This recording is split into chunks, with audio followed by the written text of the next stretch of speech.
my shorts.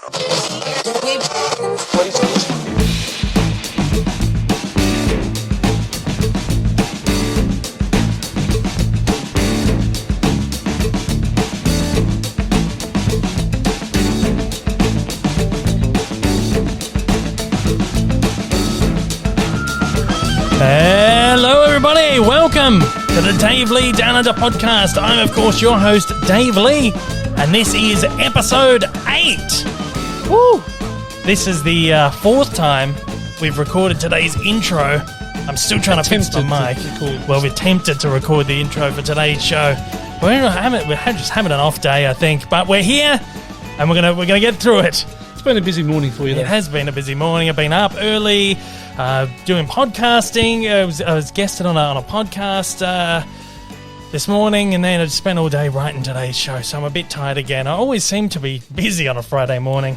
That's a rush, isn't it? I know, it's always a rush. Well, a lot of the interviews and stuff you get to do on a Friday. Yeah, I know. So. Or, like 2 o'clock in the morning. Yeah, I know. 5 o'clock in the morning or That's something. That's crazy. Well, today was okay. It was at 9. I did a 9:30 a.m. thing, but it still just throws out the whole day. But it's all good. I enjoy doing it. I, of course, joined once again by old mate Rick. Howdy doody. Joining us once again here on the show.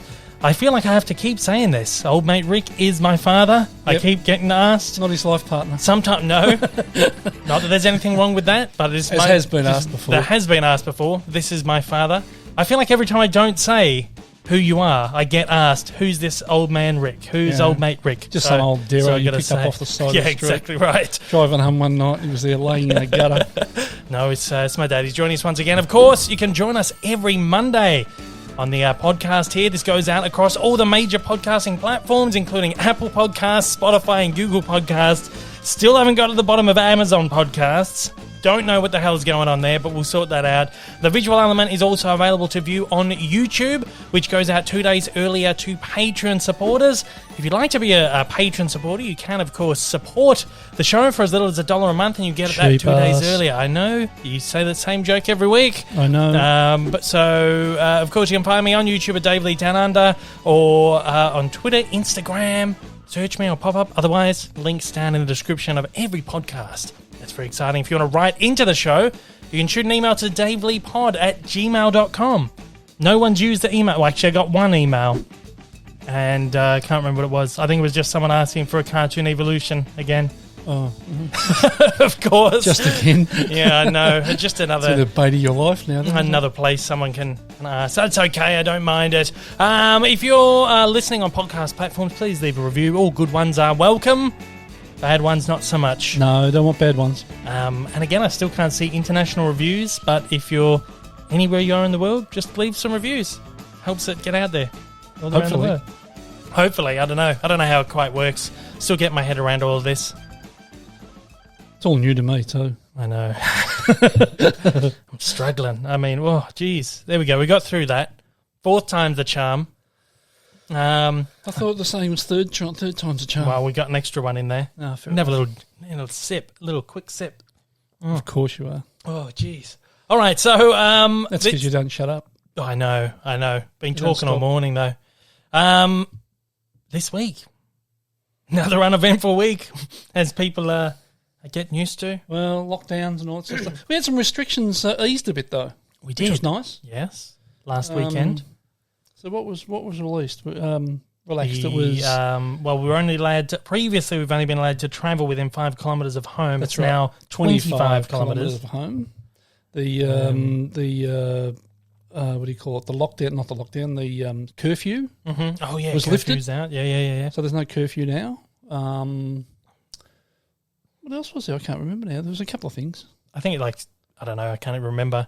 Like hairdressers and stuff. Hairdressers are open, yeah, that's right. Beauty. Actually, I don't know if the beauty places are open. No, beauty places aren't. That'll probably be next week, I would think. Just little bits and pieces, but hopefully this weekend or next weekend we'll get some more restrictions eased, which would be nice. Well, they're supposed to be announcing some stuff on Sunday. Okay, that'll be beautiful. So that'll be nice, and I would think it'll be. I think they were talking about retail opening. Yeah. But under shorter hours and stuff like that, I think. It was something like that. So hopefully all that sort of stuff will be relaxed a little bit and we can sort of get back to some sort of normal. Hopefully. It's going to be normal for a long time. COVID normal, as they're calling it, learning to live with the virus. I hate that saying. Yeah, I know. All these buzzwords come out of this. Oh, my God. Gosh. But we're down to one case this morning. We've been good. The last week or so, it's been under 5. 3 yesterday or something, and 1 the day before, and 2 the day before. So we're tracking okay. Although we've had an incident at a school in Preston, haven't we? A massive potential breakout. Yeah, there was in Preston, and there was one kid that had gone to the school for about 4 days or something that had the virus. But it was sort of a bit of a mix-up because from what I understand, he was either living in a house or something with people that had it, and they were released, but he was supposed to still be locked down. But their understanding was that they could all get out. So he's gone to school, and it's a bit of a mistake, but shit happens. But as a result, there was something like 800 people have been asked to quarantine themselves for a fortnight, 14 days. Yeah. From something like 83 different families or something. Yeah, so no, it's nuts. Hopefully it won't get out of hand, and there won't be another, 100 people or something that contract it. You just hope so. We just hope. Oh my gosh, it's like you're just right there, and then something happens. We got some protest today. Yeah, I know, that's what I mean. Fucking morons. Just people just ruining it. Oh my gosh, it's like you just it's like you get 3 steps ahead and then 10 steps back. Yeah, well, as we're recording now, there's some protest going on in the city. Oh, it's over now. It's over now. The cops got on it, yeah. Yeah, and a few hundred cops got there, and they formed a circle around them and arrested people and God knows what, because they were obviously not doing what they should have been doing, and it's because of people like that we're going to be locked down again, Yep. Anyway, let's hope. It's enough politics for today. 7 minutes of politics. Ugh, it's driving me nuts. Oh, my gosh. I'm just over it. We had another courier this week, didn't we? Yeah, more disaster. Morons. Another courier disaster, if you've been listening. We've had just disasters with couriers lately. We had another one come and deliver something to the wrong place. And he said, is this number so-and-so? Yeah. So took the delivery. And then after he'd just about taken off, looked at the parcel, not the same number. Completely down the street. 100 numbers off. Exactly right. It's just nuts. What nerd? Yeah. So to run back down and be like, what are you doing? This is the wrong place. Yeah. Crazy. Absolute disaster. And I took the parcel out to him. He said, is this not number... Yeah. 240? Yeah. Doesn't matter. I said, no, look at it, mate. It's number 200 it's number 150. Oh, he said, sorry, my mistake. So we took the parcel back and hopefully delivered it to the right place this time. But, because we've been banging on for the last few weeks about couriers and postal system stuffed at the moment. Yeah, and how things are going missing and all these sorts of things. And that's exactly why they go missing. Yeah. Crazy stuff like that. I know.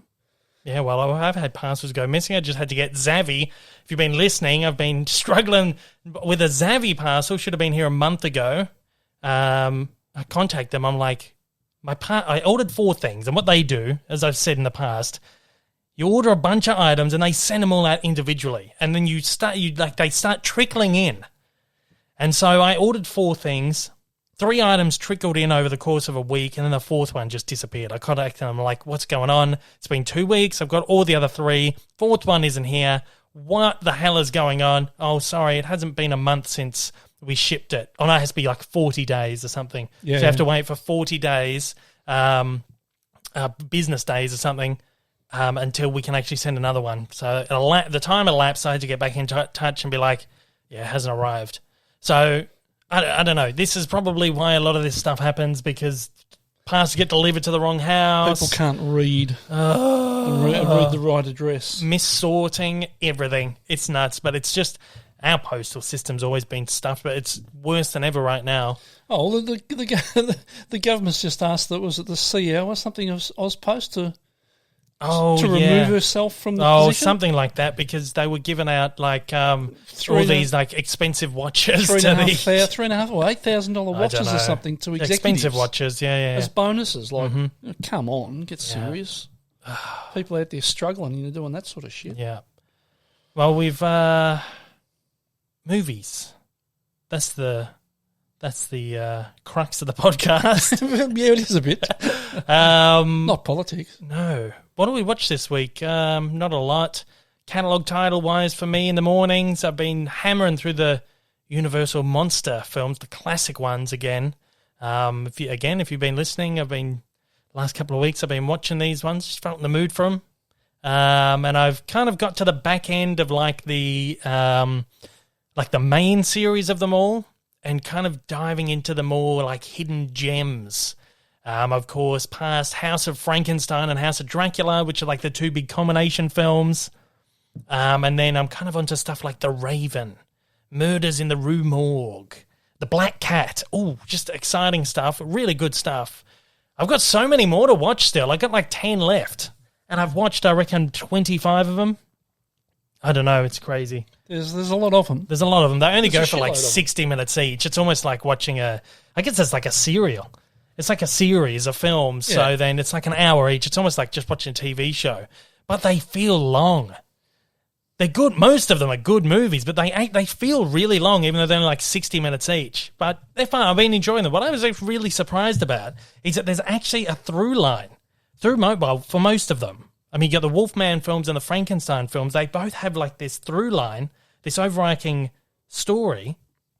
And then you get to House of Frankenstein and it like all culminates. It's crazy. It's like the Avengers of the 1940s. Like serious. Like I never, because as I said last week, I've watched the core films, like the main films, but none of the sequels other than Bride of Frankenstein, which is considered one of the core films anyway. But this is the first time I've kind of gone through and watched all the sequels. I saw a lot of them first release. Yeah, well, back in the old day. enough. No, well, not quite.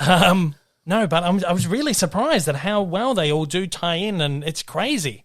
And it, really is the beginning of that shared universe thing. So I'm enjoying that. And then, like, Universal made hundreds of horror films around the time, so I'm just kind of working my way through some of them as well.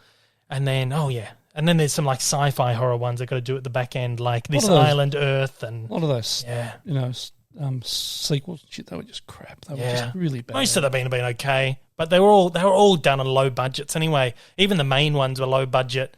I mean, Dracula, Frankenstein don't even have scores. There's no music in the films because they couldn't afford it. And then one of the Invisible Man sequels reused the score from the Wolfman. Really? Yeah. Didn't know that. Yeah, but it's fun. I've been enjoying it. I like them all, so it's been good. No X-Men movies again this week. I've just been busy, worked through the weekend, so didn't get time to sit and watch an X-Men film. No, we'll have to get back to that. I know, we've only got a couple left, but we did find time to watch a couple of... but they're not ones we haven't seen, so... No, the ones we have watched, so not urgent to get to them. But we did get a chance to watch some newer films. There were some really good ones, We stacked up at JB Hi-Fi a couple of weeks ago. I think we spoke about it last week. I can't remember. But we hauled up on like their buy one, get one free and their 20% off sale and all this stuff. So we're kind of working our way through all that pile at the moment. We watched Just Mercy. Yeah, it was good. With Jamie Foxx, Michael B. Jordan, one of my favourites. And Brie Larson. Great film. Yeah, it was really Story good. of Brian Stevenson. Lawyer who... kind of represents the ill-accused, the wrongly accused, the innocent. Yeah. Crazy. Like, what were they saying? The stats was something like 1 out of every 10... 1 out of every 10 is wrongly... On death row. Yeah. 1 out of every 10 on death row were wrongly convicted. Accused, yeah. So we watched that. Really good film. Like, fantastic. Like, the best Jamie Foxx has been in years. Like Ray level of acting. Great. Yeah, it was excellent. But Michael B is always great. And Brie Larson wasn't really in it that long. He hasn't really done too many bad ones, Michael B, has he? No, I can't think of anything. Not that we've seen anyway. No, but there's probably been one or two, but he's fantastic. He's great. He just selects some really good stuff. Yeah, we've been watching him since the, what was that show he was in? Friday Night Lights. Friday Night Lights, that's yeah, right. Wow. Yeah. Back then, look how far he's gone. Beautiful. We watched The Way Back, Ben Affleck. Yeah, I kind of I dozed through it. I think that was last Friday night. So I'd been up since 5 a.m. and then just couldn't sleep. I couldn't stay awake through it. But I saw enough to know what was going on. It was good. It was enjoyable. Nothing spectacular. No, it was okay. I enjoyed it. Yeah, it was good. But I'm easy to please. Yeah. Wasn't original. It was stuff you've seen before. But it was enjoyable enough. That was good. And we watched Trial of the Chicago 7 on Netflix, which is the new film from Aaron Sorkin. Yeah. Brilliant. Sacha Baron Cohen. It was brilliant. It was a great film. Sacha Baron's more serious film of the moment. Who else in it? Eddie Redmayne and a couple of others. Really great cast. Man, excellent cast. Really good. Excellent story. Well, it's a story. Well, it's a true story, yeah. And really enjoyed it. Touch of Oscar bait, but it's one of those films that you actually root to get the Oscar. Yeah. And then doesn't get it. Yeah. It's that kind of movie that... It wasn't overblown. Yeah, it's that kind of movie that would have won an Oscar, would have won all the Oscars like 20 years ago before politics Oscar and all that films. stuff comes into it. Yeah. But yeah, no, I enjoyed all of them. TV-wise, we finished Love Life. We said last week we'd started that. Hammered through that. We hammered it. We did 6 episodes in one night. Yeah, but why? Well, the Stan free trial was ending. So we had to smash out the last 6. They're only 30-minute shows. So we got through all of them. It was like watching like a movie length sort of thing. But I enjoyed that. I really liked it. I did too. With Anna Kendrick. She's great. I really like her. Yeah. And it was a really good show. Just like a romantic comedy sort of thing. It's more dramatic towards the back end of it, but it is still very funny and just very well written. They're trying to turn it into like another one of these anthology series things. There's so many of them around at the moment where, you get a different set of characters and different story each season, like Fargo or American Horror Story or et cetera, et cetera. I think they've already announced the next season. Yeah, season 2. And the actress in that one. Yeah. But Kendrick makes an appearance in it. So she's producing the show, so I think she'll make a couple of appearances. But yes, they're doing a second season. I'll look forward to that.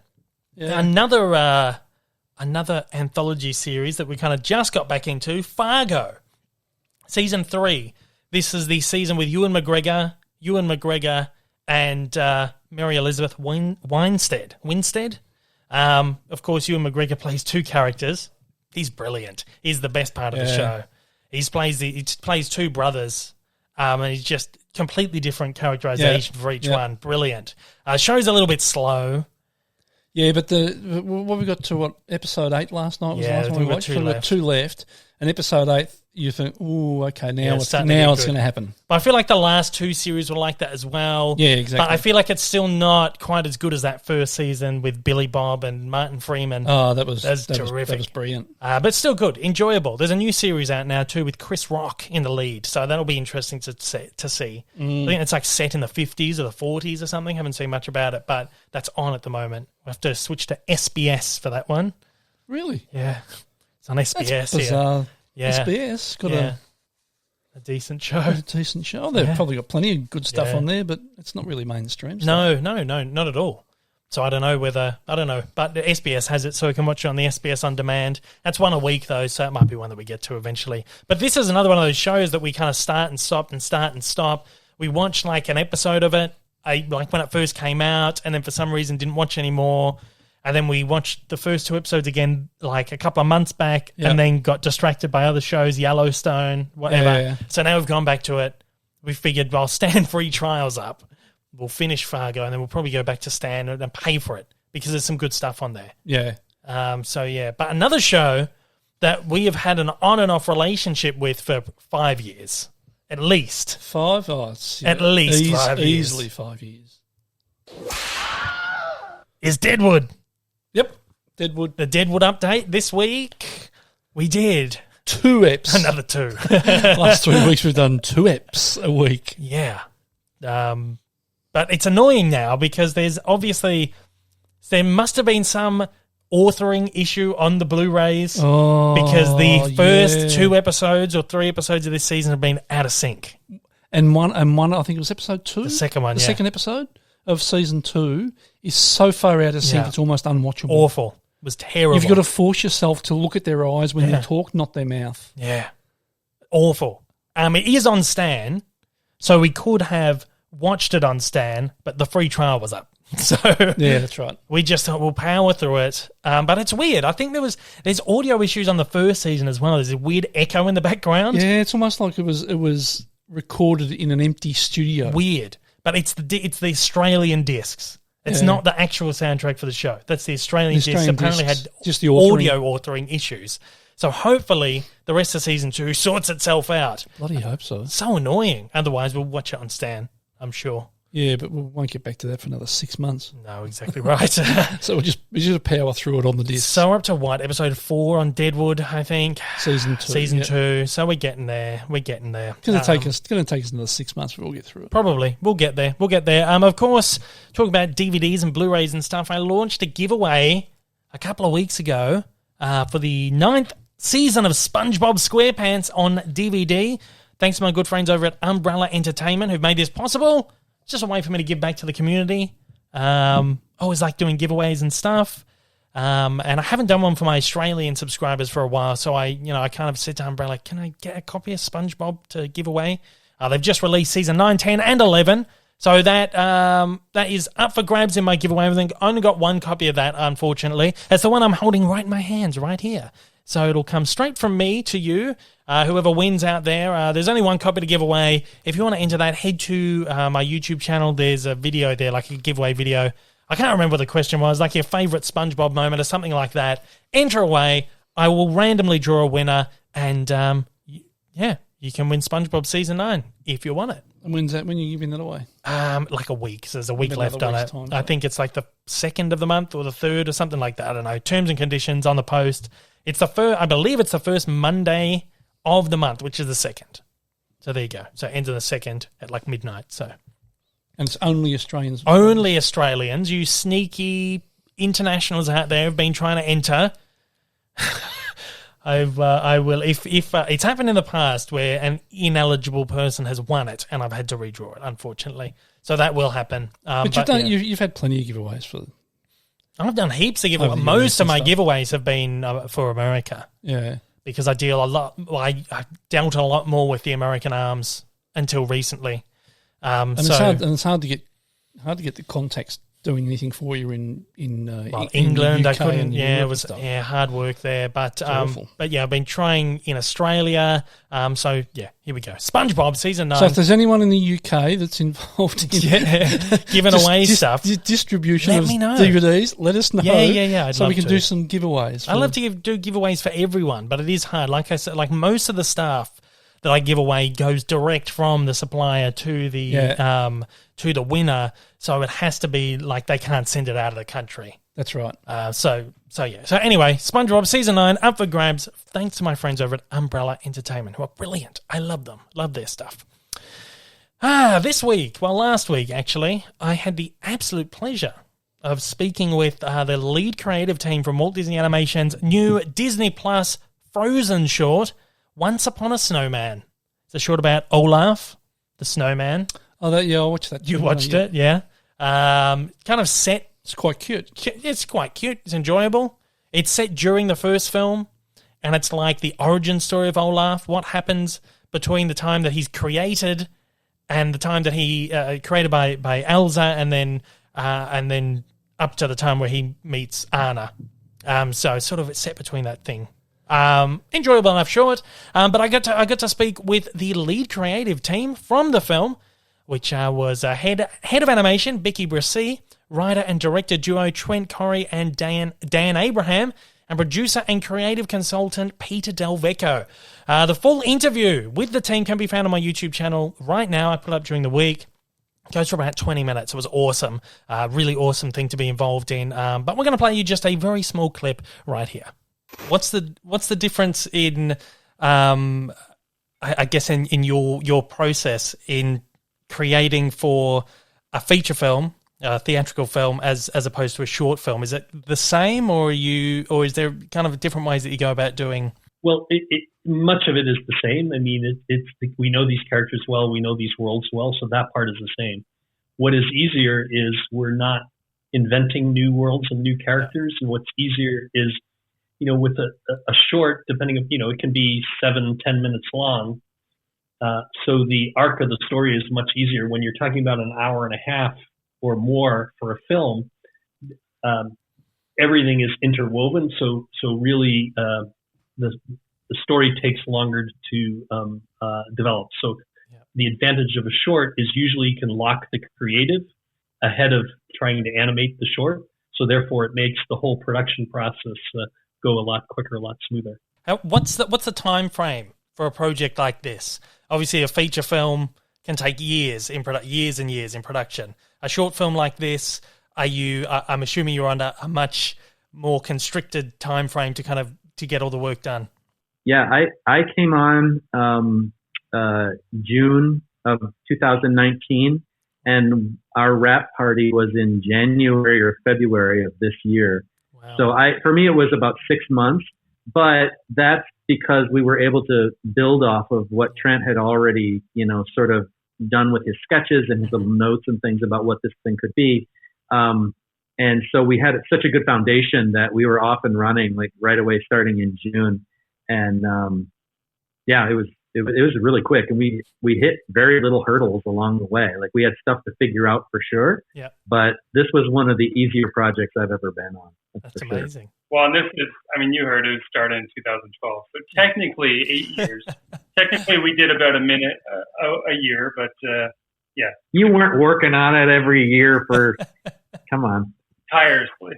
So there we go. That was once again the lead creative team from Disney Plus's short Once Upon a Snowman. Again, you heard from head of animation Becky Brissy, writer and director duo Trent Corey and Dan Abraham, and producer and creative consultant Peter Del Vecchio. They seem to be quite relaxed. Yeah, very relaxed. Awesome. Unfortunately, it was only allowed to get the audio from that one. So if you watch that one, there's no video of them. I did get to speak to them with video, but for some, I'm not sure why. But it was only allowed to be recorded as audio, which is completely fine. But I enjoyed it. Great experience. Peter Del Vecchio's been there since the 90s. He worked on Hercules. Did he really? Yeah. My God, man. I had to say to him, it's a long time to be with the studio. Yeah, I had to say to him, man, I think I cut this out of the actual version, though. But I had to say, man, you worked on stuff that I grew up with. Absolute pleasure to speak to you. Becky Brissy's been there since Dinosaur 2000, year 2000, I think that movie was. So even she worked on a lot of those post-Renaissance films that we all grew up with as well. So it was just a really amazing experience to be able to talk with these people. Just so cool. Yeah. So cool. And of course, if you've watched the that documentary they did on Frozen 2 on Disney Plus, Becky Brissy and Peter Del Vecchio are featured quite heavily in that as well. Trent Corey, Dan Abraham, they both worked on Frozen 2 as well, and Frozen, I think they're both in the doco as well. But yeah, so it was just awesome. Just a really awesome experience, that one. I loved it. The short is enjoyable, again, as we said. It's up on Disney Plus right now. It's only, about 7 minutes? It's 7 or 8 minutes with credits. Yeah. So it is literally a short. It's not like a... the last one they did was Olaf's Frozen Adventure or something, which went for 20 minutes. They played at the beginning of Coco in cinemas, and people got really pissed off that they had to sit through a 20-minute Frozen short before they watched Coco. So this one's just a literal short film, 8 minutes long, short and sweet. It's enjoyable. If you love Frozen, you'll really love it. For everyone else, if you don't really like Frozen, you probably wouldn't enjoy it that much, but it's nice enough, and I enjoyed watching that. I'm not going to do a review for it because it's an 8 minute short. How do you like? No, it's not worth it. The review will be longer than the short. Exactly right. So, but yeah, it's available to watch on Disney Plus right now. Once Upon a Snowman. Yeah, check it out. Yeah, it was worth it. Worth having a look. Yeah. Disney's next animated film though, Raya and the Last Dragon. I don't know much about this one. You don't know much about this one. We're going to watch a trailer just in a second. This is their next animated film. This should have come out at the end of this year, but it's been pushed to next March, I believe. So this is their next major animated feature film, number 59, animated feature film number 59, I think. Really? Yeah, crazy. The synopsis is... Long ago in the fantasy world of Kumandra, humans and dragons lived together in harmony. But when an evil force threatened land, the dragons sacrificed themselves to save humanity.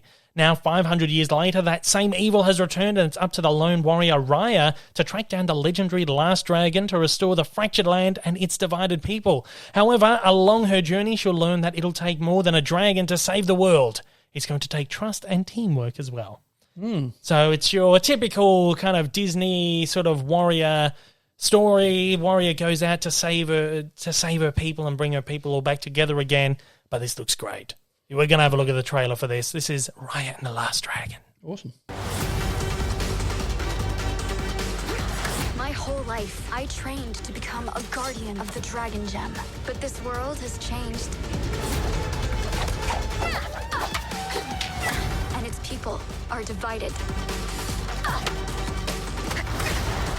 Now, to restore peace, I must find the last dragon.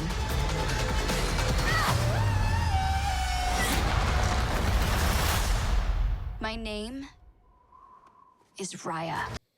So there we go. Yeah. The first official teaser trailer for Raya and the Last Dragon from Walt Disney Animation Studios. Looks pretty cool. Oh, it does, doesn't it? Yeah, Indiana Jones-ish. Yeah, well, I think it's like almost Indiana Jones, Tomb Raider, but I think it draws a lot on like those classic kind of pulpy serial kind of things from like the 20s and the 30s.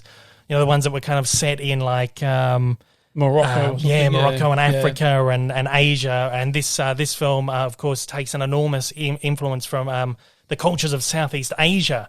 So those kind of real exotic lands and stuff, again, you think about Tomb Raider and Indiana Jones and those classic pulps. Yeah. I see a lot of Star Wars vibes in there as well, very much so. I think, again, that hero's journey thing that they're going to be playing around with.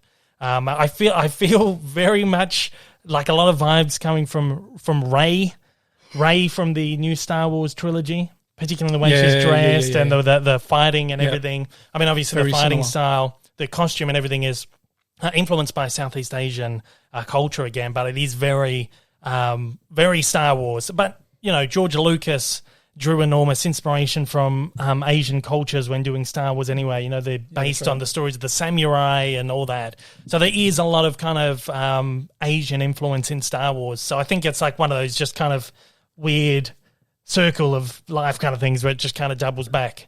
But yeah, it looks great. The lead actress in this is Kelly Marie Tran, who played Rose Tico in Star Wars in the last two films. So it's great to see her getting some fantastic work after Star Wars as well. It was originally supposed to be Cassie Steele. She was announced as the lead actress, and then for some reason, you just never heard from her again. Yeah. So they announced her back at D23 last year, and then the next thing you knew was Raya and the Last Dragon starring Kelly Marie Tran. It's like, hang on.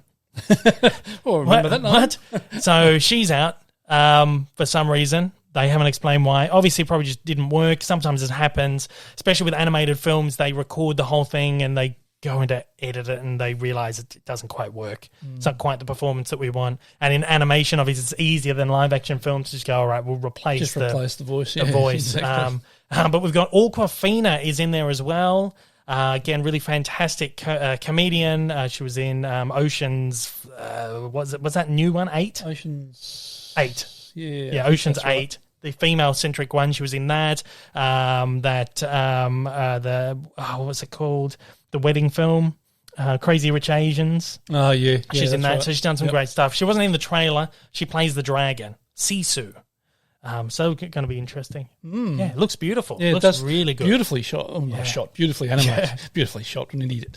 Well, it's not far off. I mean, they use cameras and VR and everything these days to literally frame there. But, and you know, I mean, all the work's done in post, obviously, exactly and it's right. you know, the lighting was beautiful. Oh, and just the whole ambience of it was just gorgeous, absolutely gorgeous. Every film continues to blow me away. Yeah, I said this to him when I spoke to him. I said to Becky, head of animation, I was like, I have to say, like, every time I feel like you've hit the peak of CG animation, you blow me away completely again. Frozen 2, gorgeously animated film, the water effects and just everything.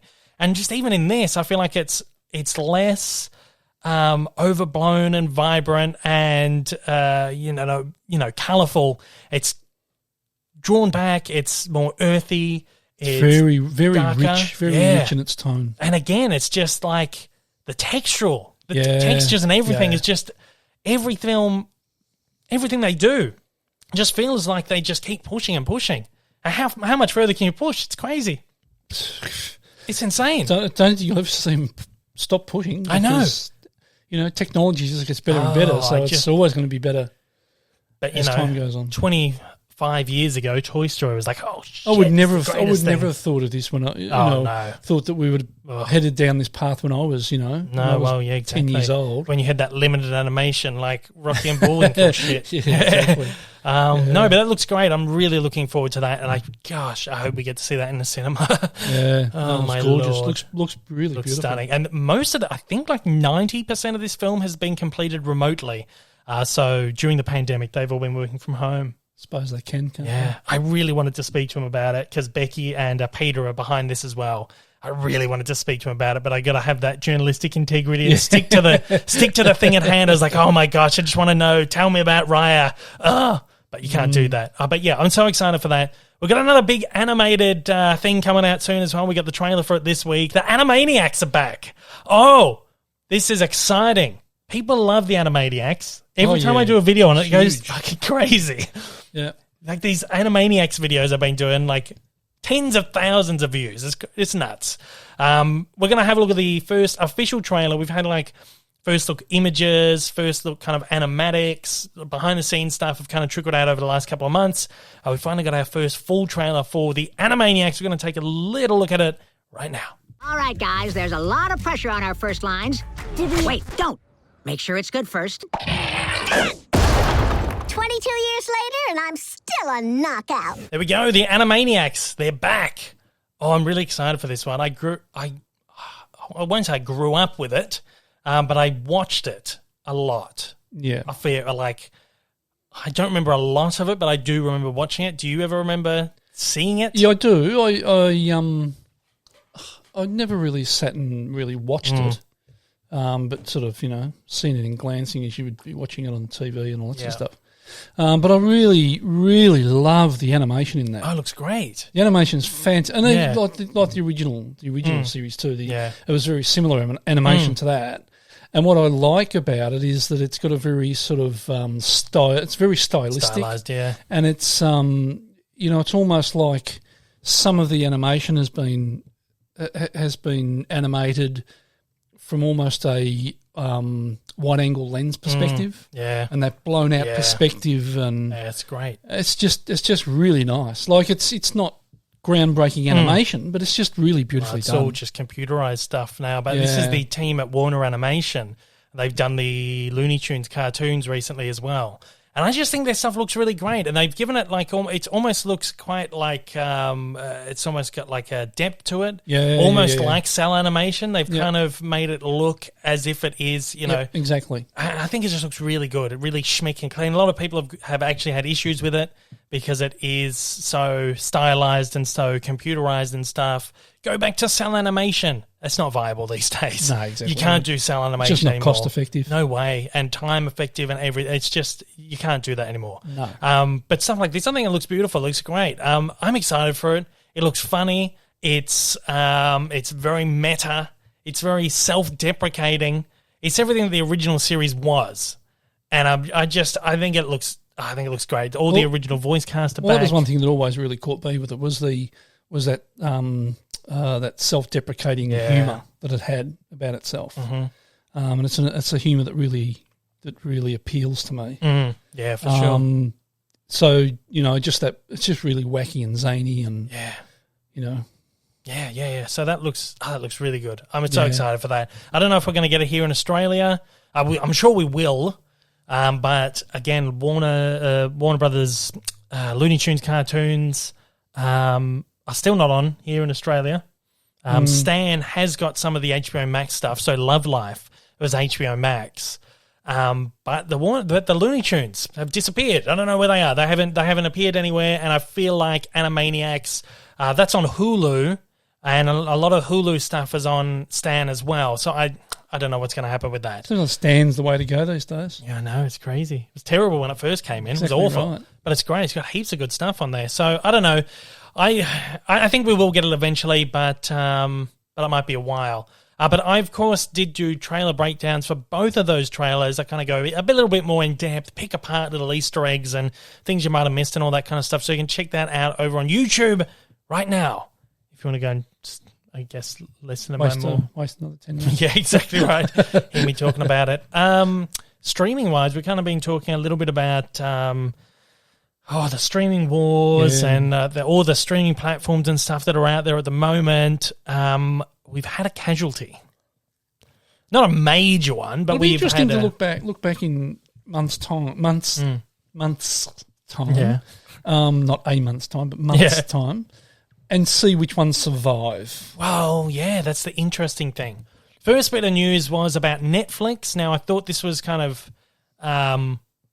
I thought it was interesting until I read into it more deeply. The big headlines was essentially Netflix, their growth has been stunted. They're slowing down in their growth because of all these other streaming services.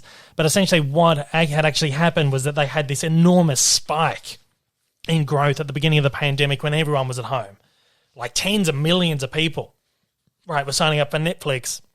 And, of course, you can only push it so far where it gets to the point where everyone's bloody got the thing and then your growth's going to slow down. Yeah. So that's what's happened, right? So Netflix hasn't exactly slowed its growth. It's just stopped this enormous kind of trajectory that it was on.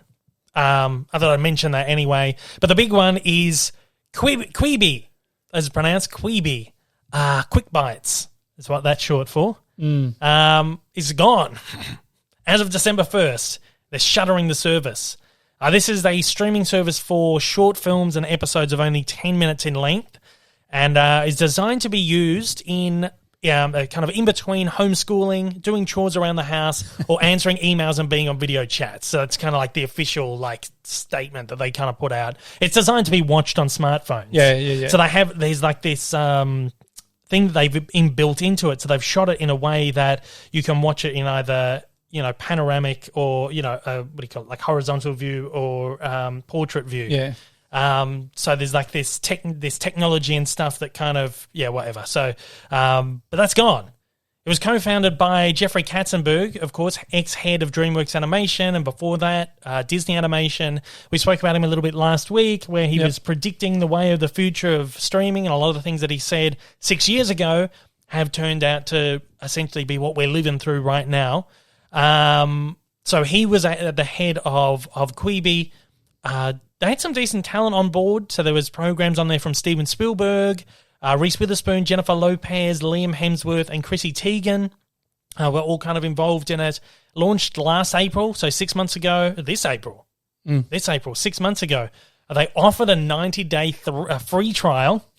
So for 2 months? The last 3 months. Sorry, 3 months. So for this massive free trial and lost 90% of subscribers. I hopped on it. Yeah. I found it a couple of months ago. Yeah. And watched a few things on it and thought, it's not for me. Well, 90-day free trial, and then they lost 90% of subscribers after the trial. There you go. Right? They estimate it's had around 10 million downloads, but only managed to retain 500,000 subscribers. Well, I was reading earlier that they projected to get, I think it was 3 million subscribers in the first 6 months or something. Something like that, yeah. And fell short by a mile. Yeah, absolutely. Well, again, compare that 500,000 subscribers to Disney Plus's 60+ million since November active subscribers. Wow, that's enormous, isn't it? So 500,000, that's just not feasible. No, you can't. No. Jeffrey Katzenberg said, while we have enough capital to continue operating for a significant period of time, we made the difficult decision to wind down the business, return cash to our shareholders, and say goodbye to our talented colleagues with grace. Whitman, I think, was the co-head of that. Said this in a press release. We continue to believe that there is an attractive market for premium short-form content. Over the coming months, we'll be working hard to find buyers for these valuable assets who can leverage them to their full potential. So no one will touch that. No, I don't think so. Katzenberg, he did actually say this. Katzenberg said, I think the big question will always be was that the idea of a standalone streaming premium short-form platform, mouthful, I think the big question will always be was it that the idea, right, wouldn't work, or is it that we got caught in a pandemic? I think it's probably a mix of both of those two things. It's some of each. We're not solely a victim of COVID, but for sure it had a pretty extreme impact on how we conceived and launched the business. There's also a lawsuit from a company called Echo, New York-based company, who sued Quibi in March for allegedly infringing one of their patents and misappropriating trade secrets, which centers on the turnstile feature that I spoke about of the camera. Yeah. Which determines the orientation of the viewer's phone. So they got sued for that. It's just not been a good run. I don't know. Oh, well, not talking about living long, are they? They're no, exactly. In for a short term. I know. Jeffrey, get out. Jeffrey Katzenberg apparently told employees on a call on Wednesday to listen to the song Get Back Up Again from the movie Trolls to help lift their spirits. Oh, good on you. What a dick. Of course, Katzenberg was, Trolls is a DreamWorks bloody thing. What a stupid thing to say. That's like essentially like him saying, sacking a bunch of people at Disney in the 90s and saying, just listen to Hakuna Matata, you'll be all right. And what on earth? I don't know. Will we see more subscription services go this way? Oh, you have to. You'd have to. Yeah, there's so many of them now. You have to. There's so many that they're not all going to survive. No, and realistically, this one I haven't even looked at it, but it sounds just average. It's like YouTube, short-form content. Yeah, it is. Everyone's going to go to YouTube for short-form content. It wasn't great. No.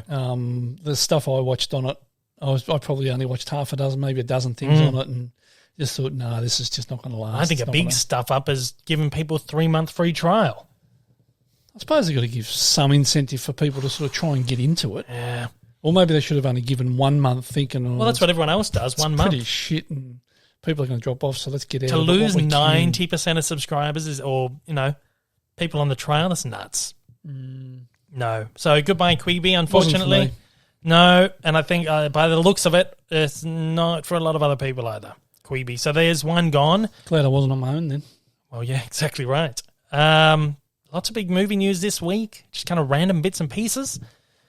Which we'll go through. Fast and the Furious, Universal announced that they're going to end the franchise. Oh, my God. Thank Christ. Wow. Breaking I thought news. It was going to go on forever, that one. It seems Universal doesn't like those big paychecks they've been getting because this is their highest grossing series in history. This is Universal's highest grossing series ever. Really? Yeah.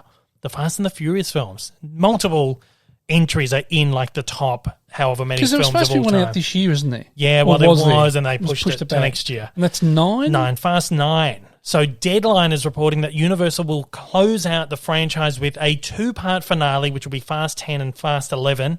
Maybe it'll be Fast 10 at Part 1 and Fast 10 Part 2. Who knows, by the way that they put weird names on these films. God knows. Fast and the Furious, The Fast and the Furious, Fast 5. Oh, jeez, I've lost track. But I wouldn't be surprised if it was Fast 10 Part 1 and Fast 10 Part 2. But anyway, so we've got Justin Lin is returning to direct, and all up he would have directed 7 of the films. So it's a very long run. Very long run right there. They're trying to get the entire cast back. So that would be sort of everyone who's been involved. Yeah. The big question, though, whether Dwayne Johnson will come back because he took a step out of because him and Vin Diesel had a bit of beef, very, very public beef. That's right, they did too. And that's kind of why they did that split-off film, that Hobbs and Shaw, that spin-off thing. Yeah. So Dwayne Johnson and Jason Statham went off and got their own film. That's right. So sort of separate thing. So it's going to be interesting to see whether those characters come back. I'd imagine Statham will. Probably. Who knows? He's in for a paycheck. Yeah. Exactly. He does some crap. I think The Rock could be back for paychecks. I'm sure The Rock will come back. I mean, he's like a fan-centric guy. Put Diesel and The Rock in the room and let him punch it out. Well, I saw something interesting that was like, oh, they're following each other on Instagram. So apparently, maybe who knows? Maybe the bad blood's passed. Who knows? But I think like the Rock. I think everyone involved really is like really fan-centric. The Rock seems to really just love his fans and embraces his community, and I feel like it'd be the kind of thing he'd do for his fans. Yeah. I've got to go back and do that last thing, Yeah. Take one for the team. If there's still some bad blood between those two, who knows? But then that kind of like begs the question, is this really the end? Because you've got The Rock and Jason Statham, they've got their own film, and obviously they're going to try and spawn that into its own franchise. It's not going to end. It'll just be a spin-off. They'll keep doing spin-offs, surely. I mean, like Fast 3, Tokyo Drift, that was a spin-off. That wasn't the third one. The second one? No, the second one was Too Fast, Too Furious. Oh, that's right, yeah. Right. Yeah. So the third one was just Tokyo Drift, which wasn't even supposed to be the third film. It was just like a spin-off thing, like an offshoot. Yeah, I remember But then when they came back and they did Fast 4, whatever the hell that's called, I think that was the fourth one, Fast and Furious. They just dropped the from the title. The Fast and Furious became Fast and Furious. Anyway, then the third, once they did that, they kind of made that third one part of the like main thing. But I feel like this is one of those things they're just going to keep milking and milking. They'll do spin-offs, and Vin Diesel will get his own spin-off series, and the Hobbs and Shaw thing will become a spin-off trilogy or something. Like I said, Universal, they want these big paychecks. They can't just dump their biggest franchise ever altogether, surely. No, well, who knows? Who knows? They might get 3 years down the track and think, let's do it again. Let's do another one. Let's do a reunion one. Well, yeah. Like everybody doing reunions at the moment. Yeah, I know. It's nuts. We're going to first look at Tom Holland in Uncharted. This is based on the video game series. The synopsis for the games, for those who haven't played it, like myself. And me. And him. The game follows Nathan Drake, the supposed descendant of the explorer Sir Francis Drake, as he seeks the lost treasure of El Dorado with the help of journalist Elena Fisher and mentor Victor Sullivan. Tom Holland will be playing Drake, and Mark Wahlberg is playing Sully. Both they're kind of like younger versions than they are in the game, apparently. I think Sullivan's like an older guy in the film, and Nathan Drake is kind of like 40s, I suppose, from what I've seen. And you've got Tom Holland there, guy in his 20s playing this character. So they're both kind of a little bit younger. This film's kind of been in the plans for years and years. Though originally, when they first announced it, was supposed to come out in 2016. And then it was like pushed to 2017 and pushed and pushed and pushed. Gone through various directors, production teams. This particular version of the project... Wouldn't imagine Holland would have been attached to it back No, then, not would that he? far. No, but it's just been one of these things that's in production hell, has gone through so many different directors and production teams and casts, and it's just one of these things that never gets off the ground. So this particular version was meant for release this December, was then pushed to March of next year, and then because of COVID, it was delayed to October of next year. And then some reason they realised, we can get it done early, and they've pushed it forward to July next year. So July 16, 2021, it finally comes out. Well, I think most of it's probably shot on a soundstage, is it? They've been doing a lot of location stuff. I've seen quite a few location things come out, but I imagine something like this will probably be, a lot of green screen. Yeah. And so they can control... Yeah, exactly right. COVID and all sorts of stuff. Well, it's interesting, actually, the Batman, because that went back into production, then they shut down, and then they went back in again. They're shooting a lot of stuff now on soundstage. I think they were going to do a lot of stuff on location, but they've kind of scaled back on location work. So they're doing a lot of in-studio stuff, and they're using that technology from The Mandalorian, which is that big screen technology. Yeah, big wraparound. Yeah, so the Batman's going to be utilising that, which I think's awesome. So we've got our first look at Tom Holland playing Nathan Drake in the Uncharted film. Of course, if you're listening, you can't see the picture, but you can go and check it out online or whatever. I think it looks all right. It's almost like a young Indiana Jones kind of thing again. There's not much you can pull from it, especially like we haven't played the game or anything, so I don't have any real strong feelings about it. It looks like it's a shipwreck or something that he's standing in. Yeah, who knows? Yeah, could be. Or some old temple or something. I think it's a bit of a Tomb Raider-y kind of thing, again. There's been a little controversy over Holland's casting because he's a little bit younger than the character should be, and because people just love hating on Tom Holland just because he's one of the hot things at the moment and he's in a lot of stuff. I think he's fantastic. I love him. I think he's awesome. People are saying the photo looks like cosplay. It almost, you know what it looks like? Yeah. It almost looks like a photo of a hot toy. It almost does, yeah. Doesn't it? Yeah.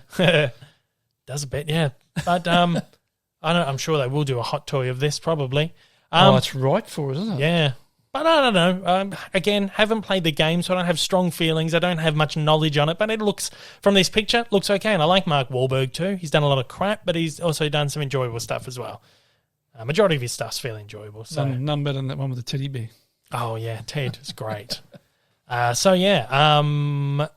looks okay. Jared Leto is to return for Zack Snyder's Justice League.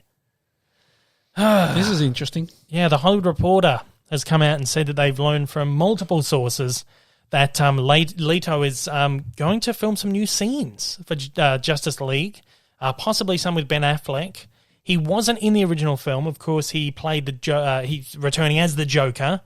He was the Joker in Suicide Squad. They cut like 80% of his scenes or something crazy. And he wasn't in the original Justice League. He was never in it. Who knows? He might have been part of Snyder's original plans, but they never shot anything with him. But they are now going back. They're doing additional photography for it because they're turning it into like a 4-part series for HBO Max. And Jared Leto is coming to shoot some scenes for the film. Interesting.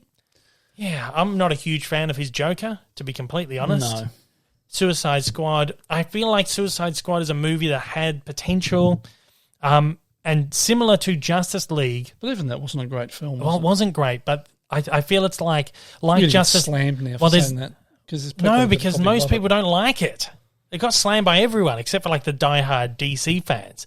But what I'm trying to say, right, is there's something there. I saw something in the film that I think is quite good, but it suffered that same thing as Justice League did, where the studio got involved at the last minute and tried to do what they wanted to do with it, as opposed to what the filmmaker wanted to do with it, David Ayer. So now everyone's calling for the Ayer cut of Suicide Squad. But I just thought he was dreadful in it. I didn't like Jared Leto, and I thought his take on the Joker was terrible. Who knows? Maybe if we'd seen more of the scenes that he'd shot, might have. Yeah, who knows? He was only in it for such a short amount of time. I didn't like what they did with it. So that'll be interesting. That's this one piece of news out of this Justice League thing that makes me think, oh, Christ, really? Do I have to? Yeah. But we'll see. Open mind and all. We've got not really a remake, but Variety is reporting that Scarlett Johansson is going to be producing and starring in a sci-fi drama called Bride for Apple and A24 Films. A24, again, hot thing at the moment. They did Midsommar, Lighthouse, Uncut Gems, independent production house. Does a lot of these like arty films that a lot of the film lovers out there absolutely love. This one, Bride. It follows a woman created to be an ideal wife, the singular obsession of a brilliant entrepreneur. When she rejects her creator, she's forced to flee her confined existence, confronting a world that sees her as a monster. While on the run, she finds her true identity, her surprising power, and the strength to remake herself as her own creation. What does this sound like to you?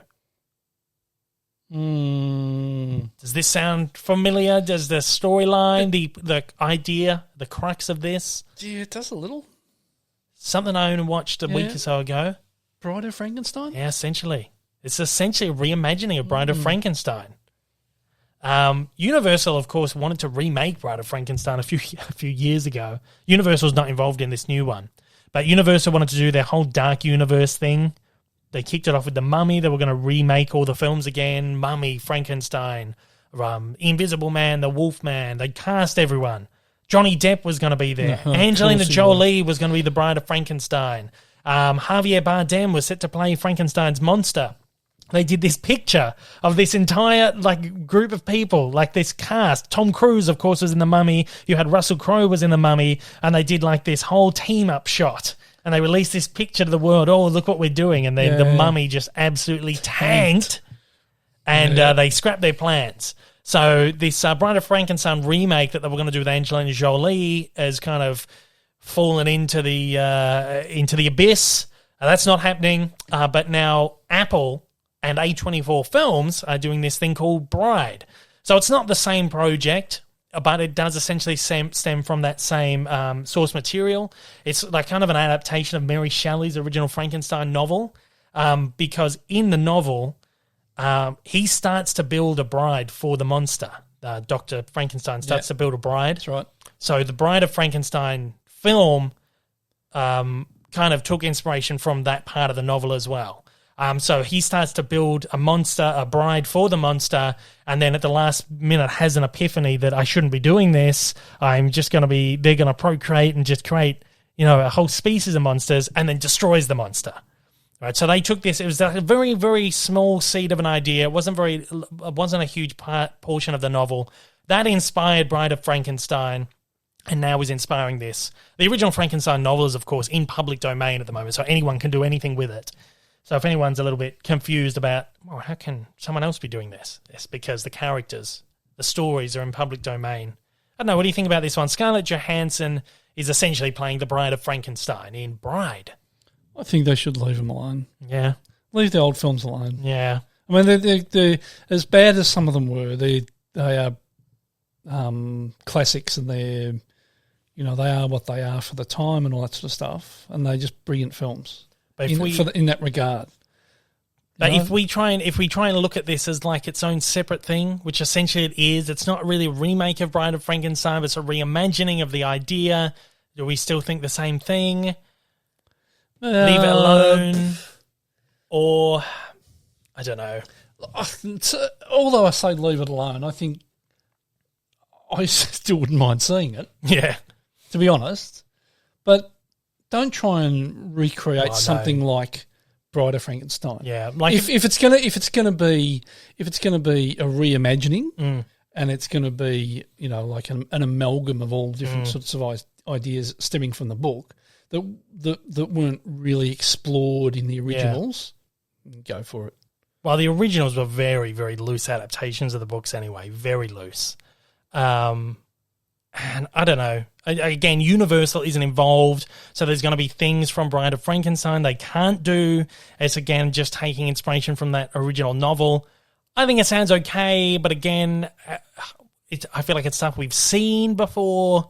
I like Scarlett Johansson. She does great stuff. I don't know if she's right for that, though.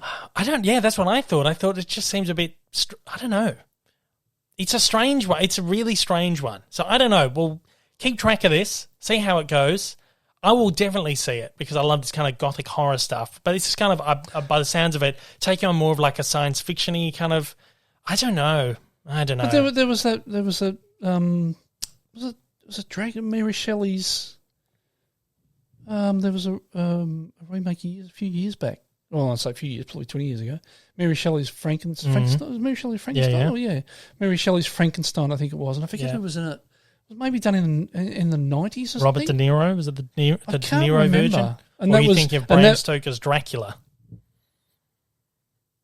Oh, it could have been that one. And that was truer to the book. Yeah, that's probably what you're thinking of. Was the Dracula one with Gary Oldman in it? Francis Ford Coppola did it. Yeah, that's it. Yeah, that was quite good. Yeah, that was like truer to the book. True to the book. So maybe if that's a little truer to the book. Yeah, well, that's what they're going to have to do. But again, it's such a small seed from the book that they're going to have to do just something completely different. It's going to be interesting. Anyway, I'm interested in this kind of stuff. And it will be... I'm sort of interested if they don't try and remake something. Yeah. I'm sick of remakes. Well, you're not going to like this next bit of news because we got a reboot of the Addams Family coming up. Tim Burton is apparently heading this. This is a reboot or remake of the original live-action TV series. So Burton's on board as a producer. They're saying he might direct all the episodes as well. And Johnny Depp's going to be in. Well, probably, yeah. Right. It's his first major live-action TV series. I don't know if he's done any minor live-action TV series, but that's what it said. First major live-action TV series. I think it's probably his. I don't know. I can't think of any other TV series it was attached to. But there you go. Tim Burton, directing, producing for TV. The Addams Family. Yeah, you might get Johnny Depp in there as Lurch or something like that, probably. The showrunners and the head writers of the show are Alfred Gough and Miles Miller, who were the showrunners on Smallville, kind of the first number of seasons on Smallville. They also wrote Spider-Man 2 for Sam Raimi. So it's got a decent crew on board. They'd have to be Gomez. Oh, you couldn't. Johnny Depp would have to be Gomez. You couldn't cast him as a Hispanic character. but it seems like something they would do and then get backlash over. Yeah. You couldn't do it. They wouldn't do it. They wouldn't do that, especially in today's climate. You couldn't have Johnny Depp playing a Hispanic character. I wonder who Morticia's going to be. Well, who knows? Well, I mean, like... Should only be one. Who's that? Is his wife? Oh, Helena Bonham Carter. Yeah, mate. Yeah, probably. Well, they're not married. I don't think they were ever married. Those two, they just partners and they live together in separate halves. Yeah. They got separate houses. Oh, they're not together anymore. They're separate houses on the same block next to each other. Yeah. They did. They're not together anymore. No. But yeah, they had two houses that were connected, and they both lived in the separate. Just weird. Yeah, it's funny people. But yeah, that actually made me think that Johnny Depp did play. He played Tonto in the reboot of The Lone Ranger and got slammed for it because he's playing a Native American. Yeah, He wouldn't go there again. They couldn't do it, especially in today's climate. They'll find a Hispanic actor that will be able to do the role, really well. So Deadline is reporting this anyway. They're saying that while not confirmed, sources say that the new live-action series would be set in present times and be from the perspective of Wednesday Addams and what the world would look like to her in 2020. Interesting angle. Yeah. Of course, we had a attempted reboot of the Addams Family recently, the animated film. Yeah, that's right. Crap. Yeah. Didn't like it. Thought it was really average, and most people thought it was average, but they're making a second one. So there's going to be a second one of that. They must have made money on it. Oh, must have. But I love Don't know how. I love the original series. I watched a lot of that when I was a kid. It must have just been on, and I loved the movies that they did. You watched as well. it when you were a kid. Yeah, well, you did too when you were a kid. But yeah, it was just always on. It must have been on. Like I was always creeped out by it, though. I was always. I was always creeped out by it. Yeah, it was. Because when you're a kid, you look at cartoons and you think they're real. Yeah. So I was a bit creeped out. But yeah, so it is. But yeah, they did have the animated version too, which I saw when I was a kid as well. So you had the live action series, the cartoon series, and then there were the movies in the 90s, which were great as well. So now we're going for another round. We've had the animated version last year, now we're going for another round of the Addams Family. This is another one of those things that's been done to death. I don't know. I think the Addams Family is great. The stories are great. The characters are great. Do we need them again? Probably not. Tim Burton attached to something like this, I think he's probably the perfect person to do it. Couldn't think of anyone else. Yeah, couldn't think of anyone else to do this. It's like, so it's got like Edward Scissorhands, Beetlejuice. He's really weird. Did he do that? Is that one with the character that had the buttons for eyes? Coraline or something? No, Henry Selick did that, but Henry Selick directed Nightmare Before Christmas. See. So it's a very similar sort of thing. He could get his hands on it too. Oh, yeah, exactly right. So, yeah, but I think, like, if you look at Burton's illustrations and drawings and stuff, I think it would just be so perfect for the Addams Family. I think it could be really good. If it's done really well, I think this could be a really just visually beautiful take on the Addams Family. But again, do we need another one? Do we need it again? I don't know. Not so much do we need it, do we want it? Do we want it? I don't know. Again, another one to follow and just keep tabs on it. I'm interested. Once Burton gets his hands on it. Well, Tim Burton, I like some of his movies. I don't like some of his... I love his early stuff. And then I feel like his more recent stuff, he's doing the same stuff over and over and over and over and over again. So Beetlejuice and Scissorhands were great. Great both films, of them. yeah. Loved them. But more recent stuff is almost like just treading the same ground. So this could be... Well, it could be both, again, treading the same ground, or he could be pushing himself to do something a little bit different. But who knows? I'm interested in it. We've got another classic that's being rebooted for television as well, apparently. I should say, before we go into that, the Addams Family, they don't know where it's going to go, but apparently Netflix is at the top of the list. They're shopping it around, so Netflix is probably going to buy that out, and you'll see it there. But yeah, so we got another one, another classic that's being rebooted for television, which is Smokey and the Bandit. No, this would be good. The original film came out in 1977, starred Burt Reynolds and Sally Field, and there was a series of films that kind of spawned off the back of that. Pardon me, none of them were very good, but the original film was fantastic. We've got Seth MacFarlane and his co-producer Erica Huggins are on board. Where's MacFarlane going to take it? Well, who knows? He's also got Danny McBride on board, who's producing alongside his co-producing partner Jodie Hill. It's going to be written by David Gordon Green, who wrote Pineapple Express and Eastbound and Down, which was, of course, Danny McBride's series. Yep. And a guy called Brian Sides, who apparently does a lot of work with David Gordon Green, but he's predominantly a documentary filmmaker. So that's interesting. But yeah, so some pretty cool people attached to this. Hollywood might be a little bit offbeat. I think so. It has to be, with Seth MacFarlane and Danny McBride attached to Exactly it. right. Hollywood Reporter says that this new take is inspired by the genre of 70s and 80s drive-in double features, with the potential series exploring the crossroads where humble realities meet those larger-than-life, all in a blast of a tailpipe exhaust.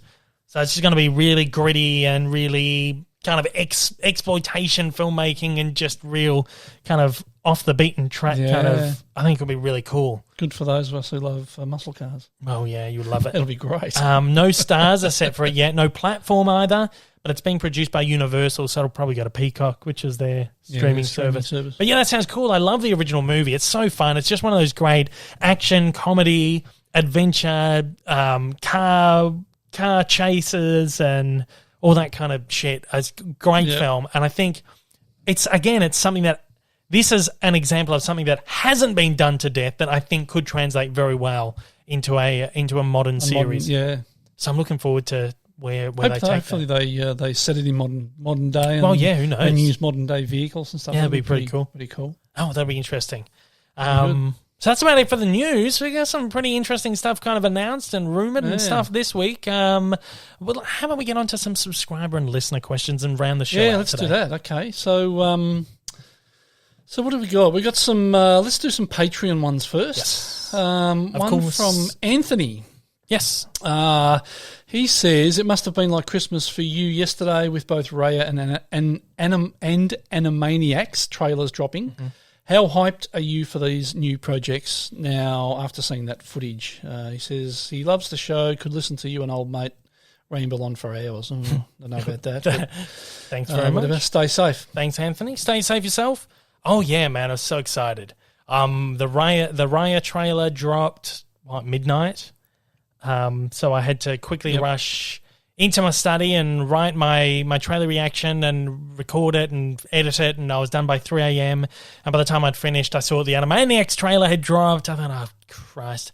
I thought, no, I'm going to bed. So I went to bed, and first thing the next morning, I got up and I did that. Yeah. Oh, it was so good. Good day for trailers, and I can't wait for those two again. You can check out my 2 little videos that I've done, and then if you want to hear me talk more shit about both of them. Yeah, they look good. Yeah. Look good. Bloody Della again. Lucky Della's back. Lucky all-round Della, idiot. one of Dave's mates. We just known Della for most of your life. Too long. Yeah, went to school together. Mm-hmm. He asks, what's your best Steve Buscemi movie? Oh, wow. Steve Buscemi. Oh, geez. I would have to say... For me, it'd be Fargo. Yeah. That was really the first film you'd really noticed Buscemi for me. Oh, I'd say for me, not that it was really his film, but you have to look at the stuff he did with Adam Sandler. Billy Madison. Big Daddy. Big Daddy, where he's the homeless guy. Sausage McMuffin. Or where he's the drunk guy at the wedding and the wedding singer. Yeah, that was lessons. Thank you, Pop. Just great stuff. Yeah, his comedic stuff's great. Oh, he's brilliant. Yeah, but yeah, Fargo or it's the Tarantino film we did. Reservoir Dogs. Reservoir Dogs. Yeah, one of those for me. Oh yeah. Okay. Who have we got here? Srini Sharma. Yep. If you could only keep one Blu-ray from your collection, what would it be? Oh, I don't know. It's a tough one. It's easy. What's that? For me. For you, yeah. Easy for me is Apocalypse Now. Oh, yeah. I don't know. I'm trying to think of like what cool collector's editions and stuff I have that I don't want to get rid of. Ooh. It'd have to be a film that sort of first got you. Well, I reckon one of my big like box sets of The Wizard of Oz that I've got. One of those really cool like ultimate collector's editions. Yeah. Okay, so Blake. Yes. So Blake up in Queensland, I think, isn't he? Blake? Yeah, I think he's so. up in Queensland. Believe so. Hope you're well, Blake. He's been a sub for Long time. many years. Thanks again. Yep. What is that? What is it that makes so many sitcoms timeless? Mm-hmm. Is it purely the watchability, or is there another factor? For Rewatchability. Sorry. That's what I said. Oh, rewatchability. Or is there another factor? For example, Seinfeld is still talked about so frequently, whereas shows like Breaking Bad seemingly fall off the face of the earth once the initial hype is gone. I think a lot of the sitcoms. I mean, you got to think. A lot of these classic ones were in the era where you've still got 24 episodes a season. A lot of them lasted a long time, 10 years. You know, Seinfeld was like 9 years. Friends went for 10 years. Frasier, Cheers went for 11 years. And it just shows that hundreds and hundreds of episodes that went for a decade, and people spent 10 years of their life for the best part of a year watching them every Thursday night on television. And it's almost like you become part of the family. You know the characters so well. You spend so much time with them over such a long period of time that it just becomes this show that's almost like a real kind of timeless thing. Yeah. That you can go back and rewatch. It's like being with old friends. I don't know, like me with friends, I don't really like rewatching shows because I always want to just go back and just like watch new stuff. But Friends is a series I've watched at least 6 or 7 times in its entirety from beginning to end. God knows Every how. couple of years I've just done it. And then, of course, you just watch episodes here and there. And for me, it's that there's so many episodes and you come to know the characters so well.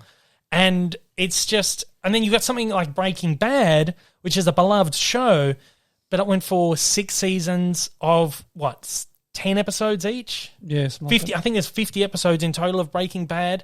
So you take a show that has 50 episodes and only went for a very small period of time and put that up against a show that went for 10 years and there's hundreds of episodes. Yeah. It's a very different kind of thing. Cheers is the same sort of Cheers, thing. 11 years. 11 Cheers years. went for. And Then Frasier Frasier went for another one. 11. So Kelsey Grammer was playing Frasier for 20 years. And you almost feel like you grow with these people. Well, yeah, exactly right. And you see their journey over, like, storytelling today. Breaking Bad, prime example there, Blake, is like 50 episodes, beginning to end. It's such a short story set over like a couple of years of this guy's life. These other series, you follow them for 10 years. Births, deaths, marriages. It's almost like you're part of the family. And I feel like that's... You know, you can connect with these characters and their stories a lot more. They took a lot longer to tell their stories too.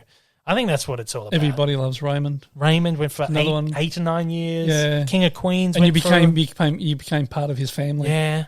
Even part of it. So that's probably it. You become part of their environment, and part of their family, all that sort of stuff. So I reckon that's you're probably right. That's probably what it's all about. But it's interesting because I did read something recently that I thought, oh yeah, that's right, that's true. Is you will never have another show like Friends or Seinfeld where everyone tuned in on the television at the exact same time on the exact same day. They would only play it once. They would only play the show once, and everywhere would be watching the show at the same time. And the next day you'd be talking about it. Oh, did you see this? Oh, it's crazy, yeah. Now it's all on streaming. You get a whole season at once, and someone might watch 12 episodes over 12 weeks, or someone might watch 12 episodes over a week. Someone might watch 12 episodes in a day. It's a very different way. Like we did with Love Life the other night. 6 episodes in a night. Exactly right. Smashed out almost the whole season. Well, Friends was probably the best example of people tuning in every I'd say week. Seinfeld as well. Probably Friends and Seinfeld. I like those two, big ones. Yeah. But it's just a different way that we consume media now. Yeah. And I think that's a very big part of it as well. Isn't it Friends? Friends have played every... Yeah, there's an episode of Friends being played somewhere around the world every single moment. Yeah. Yeah. And when we went over to the States back in 2011, I think it was, and we went to the Warner Brothers lot where the set was, they were telling us there that at that point, because it was in syndication and you know they were being paid residuals and all those sorts of things, that each of the 6 main characters were still being paid $25 million a year. Nuts. Years after it had finished. Yeah, it's crazy. I reckon it would be more now because it's had a huge resurgence. It'd have to be. It's had a huge resurgence recently. So yeah, I think that's what it is. It just comes down to how many episodes there are, how long people had to watch these shows for, and just the way you consume media now is so different to the way you did even a decade ago, even 5 years ago. Yeah. Let's move on. Pete Semos is back. Another patron. He says, I missed last week. He said, firstly, good luck to the Storm. Now, those who aren't in Australia, Storm is a rugby league team that I follow, Melbourne Storm. It's the only team we have in Melbourne in our national competition. And Pete asked a few weeks ago whether he thought his team would be there, and I said, no, I don't think so. Sorry, Pete, it'll be Melbourne Storm and the Panthers. And sure enough, it's Melbourne Storm and the Panthers, and I predicted Storm to win. Wow. So hopefully by the time this goes, the game would have been played and Storm would have won. I hope, anyway. So the question is this a silly CMOS or a serious CMOS this week? Oh, I reckon this might be, I don't know. Let's have a look. Yeah. So good luck to the Storm. So, yes, thanks, Pete. Question this week is, you are directing a movie. I think it's a serious one. Okay. If you are directing a movie based on the life of old mate Rick, what's the title? What's the title and who plays Rick? Vice versa, Rick to answer for Dave. Oh, geez. Oh, it's got to be called Old Mate, like The Adventures of Old Mate. And we got to get Aussie actor John Jarrett. Who you'd know from Wolf Creek. Oh, yeah. Especially with the beard. But I have to kill you. Yeah, that's why. There you go. All right, so we got John Jarrett in The Adventures of Old Mate. Yeah, and I reckon for you, it would have to be Never Stop Talking. Yeah. And I reckon... it's a bit like Popstar, Never Stop Popping, or whatever it's called. Yeah. And to play Dave, I would have to say, what's his name? From Moon. Sam Rockwell. Oh, take that. He's my favourite actor. I reckon Sam Rockwell would do for that. Beautiful, yeah. So there you go, Pete. Yeah. Pulp Cereal. Long time follower. Okay, so Pulp Cereal says, what are your comfort movies that you watch at least once a year? Oh, there's so many. I feel like especially growing up when I didn't have so many movies around me to Christmas kind of Vacation. watch. Christmas Vacation we'll watch every year. There was definitely a bunch of movies I had on constant rotation, which is like comfort films. Back to the Future series, stuff like The Truman Show. I was always just strangely obsessed with. I loved it. I would watch it every year. The Wedding Singer, 50 First Dates, just movies like that. Bowfinger, Steve Martin, Eddie Murphy films. These are just all movies that I grew up with, and they're ones that I just would go back to over and over and over and over again, and just love them. This year, of course, I'm trying to get through hundreds of movies I haven't watched, so I haven't had much time to re-watch stuff this year. But yeah, they're definitely the ones that I go back to over and over. Oh, and in more recent years, Notting Hill. Just love that movie so much. I probably only discovered that maybe a decade ago, probably 10 years ago or so.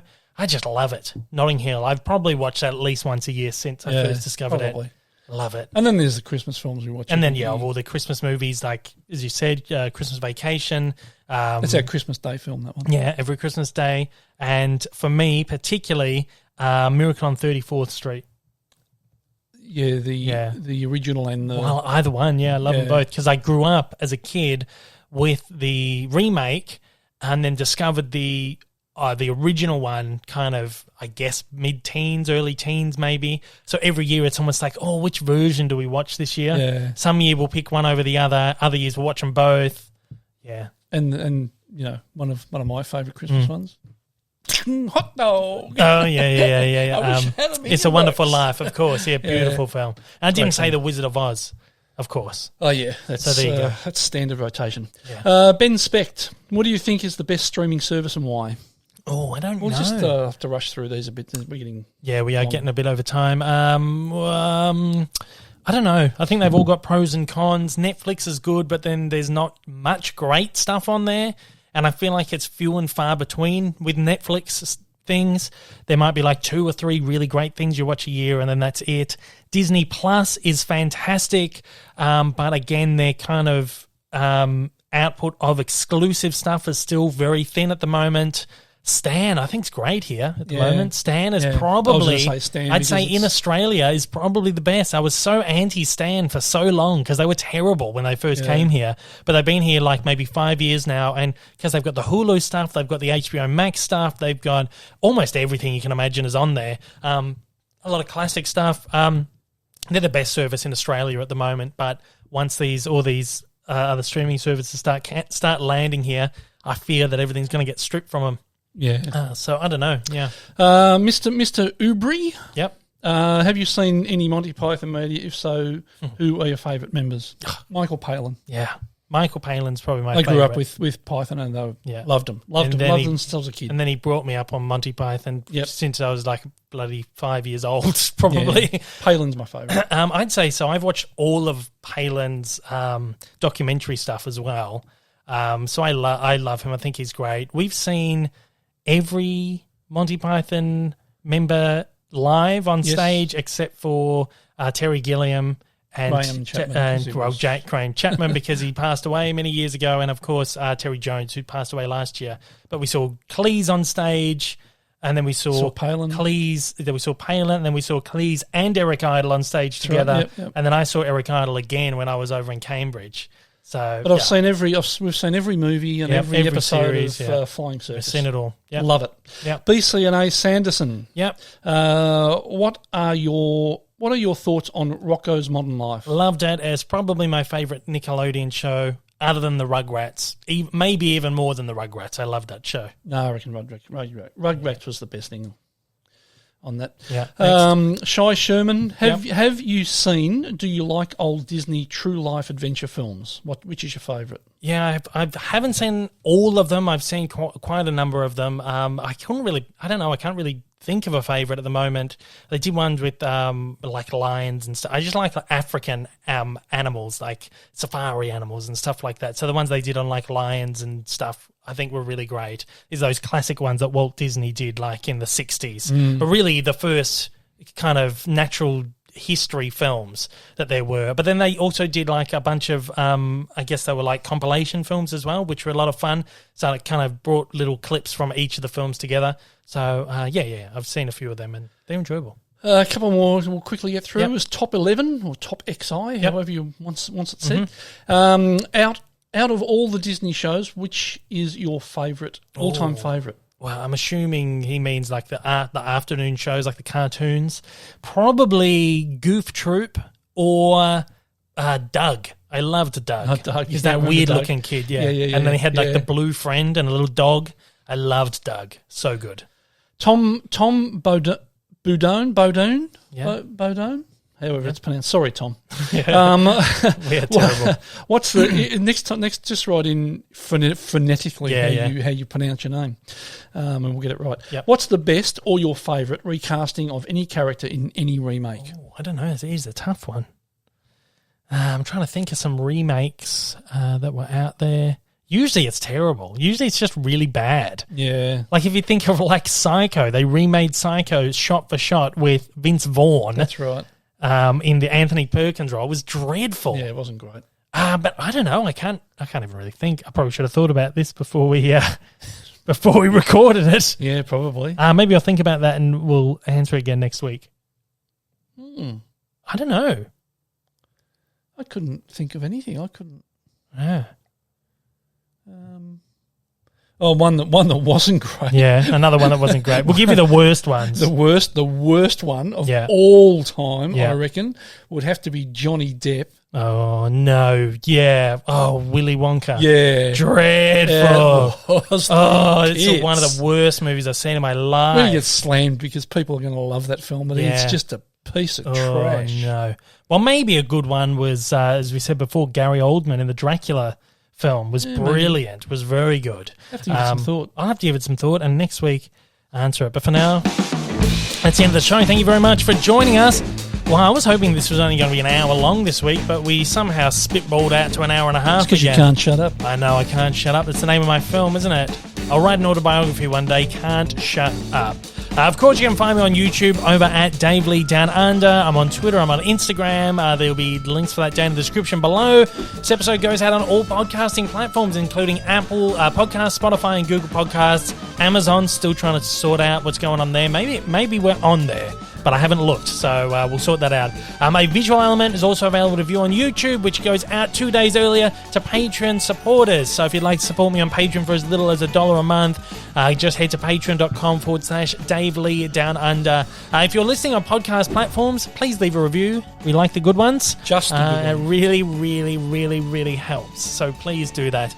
Last week on YouTube, I launched my Casper the Friendly Ghost Evolution and Voice Evolution episodes, as well as trailer breakdowns for the Animaniacs and Disney's Raya and the Last Dragon, in addition to my interview with the Walt Disney Animation lead creative team from Once Upon a Snowman. So you can check all that content out. I did a couple of other little bits of news and bits and pieces of news as well. It was a big week this week. I'm exhausted. This week coming up, I should say, I'll be launching a ranking of my top 10 scariest Looney Tunes cartoons just in time for Halloween. Haven't even started that. So I'm going to have that up on Thursday. Good luck. Good luck with that. Thank you very much. You can also expect an announcement for next month's Cartoon Evolution, as well as a preview for the month ahead towards the end of this week. So, yeah, that'll be very exciting. I always love doing that. And additionally, I'll have my latest Blu-ray DVD collection update and haul video up over this weekend as well. Next week, we're going to have a very special Halloween edition of the podcast. I'm not putting makeup on? No, I don't think we'll go that far. Honestly, I haven't even thought about it. I have too many other things to think about. I just know that I've got a seed of an idea that we're going to do a Halloween show, and I have no idea what that entails, but we will sort it out over this next week. Again, SpongeBob competition for SpongeBob Season 9 on DVD. You can head to the channel, YouTube, Dave Lee Down Under, and you can enter that. Of course, only Australian subscribers only. You must be a subscriber to enter that as well. If you do want to write into the show, you can shoot an email to daveleepod@gmail.com. Thanks once again for listening. Thanks, old mate Rick, for joining. Thanks, Dave. We'll see you on the next one. Thanks for listening. Take it easy, guys. Take care.